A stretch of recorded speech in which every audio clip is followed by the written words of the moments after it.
வணக்கம்.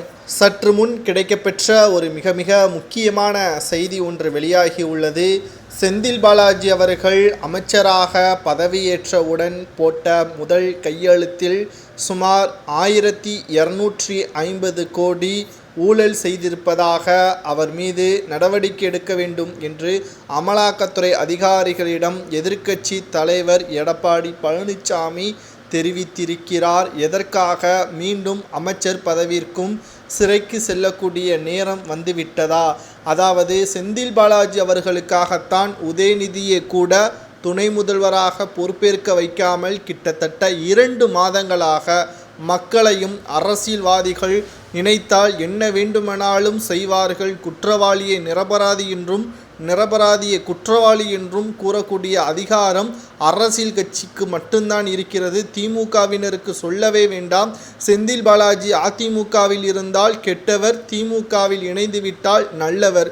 செந்தில் பாலாஜி சிறைக்கு சென்றதற்கு காரணமே ஸ்டாலின் அவர்கள்தான். 2011ஆம் ஆண்டு செந்தில் பாலாஜி அவர்கள் முறைகேடான சொத்துக்களை வைத்திருந்ததாகவும் வேலை வாங்கி தருவதாக கூறி 100க்கும் மேற்பட்டவர்களிடம் பண மோசடி செய்ததாகவும் அமலாக்கத்துறை அதிகாரிகளிடம் வழக்கு பதிவு செய்ததே ஸ்டாலின் தான். திமுகவில் இணைந்த பிறகு அதிமுகவில் செந்தில் பாலாஜி அவர்கள் விலகிய பிறகு திமுகவில் இணைந்து கொண்டார். திமுகவில் இணைந்தவுடன் கரூர் தொகுதியில் போட்டியிட்டு வெற்றியடைந்த பிறகு அமைச்சராக பொறுப்பேற்றார். பழைய வழக்கை தோண்டி எடுத்த அமலாக்கத்துறை அதிகாரிகள் செந்தில் பாலாஜியை இரவோடு இரவாக கைது செய்யப்பட்ட பிறகு சட்டத்திற்கு எதிராக செந்தில் பாலாஜியின் கைது இருந்திருப்பதாக ஸ்டாலினை யூடியூப்பில் பதிவு ஒன்றை செய்திருந்தார். இது எவ்வளவு பெரிய கேவலம் என்பதை நம்மால் அப்பொழுது பார்க்க முடிந்தது. பதிவுகளையும் செய்திருந்தோம். கிட்டத்தட்ட 15 மாதங்களுக்கு பிறகு செந்தில் பாலாஜி அவர்களுக்கு ஜாமீன் வழங்க வேண்டி வடமாநிலங்களில் இருந்து வழக்கறிஞரை வரவழைத்து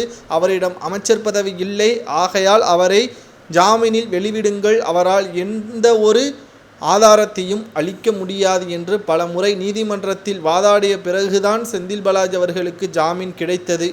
ஆனால் ஜாமீன் கிடைத்த 2 நாளில் அமைச்சராக பதவியேற்றார். தற்பொழுது 1250 கோடி மீண்டும் ஊழல் செய்துவிட்டதாக அவர் மீது வழக்கு பதிவு செய்ய வேண்டும் என்று எதிர்க்கட்சி தரப்பினர் கூறுவது மீண்டும் அரசியல் வட்டாரத்தில் பரபரப்பை ஏற்படுத்தியிருக்கிறது.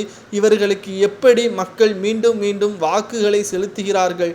வடமாநிலத்தை போல் தமிழகத்தில் குறிப்பாக திமுகவின் ஆட்சி முழுமையாக பறிக்கப்பட வேண்டும். அப்பொழுதுதான் தமிழக மக்கள் மீண்டும் பொருளாதார ரீதியாக முன்னேற்றம் அடைவார்கள் என்பதில் எந்த ஒரு மாற்று கருத்தும் கிடையாது. இவருக்கு என்ன தண்டனை வழங்கலாம் என்பதை கமெண்ட் வாயிலாக கூறுங்கள்.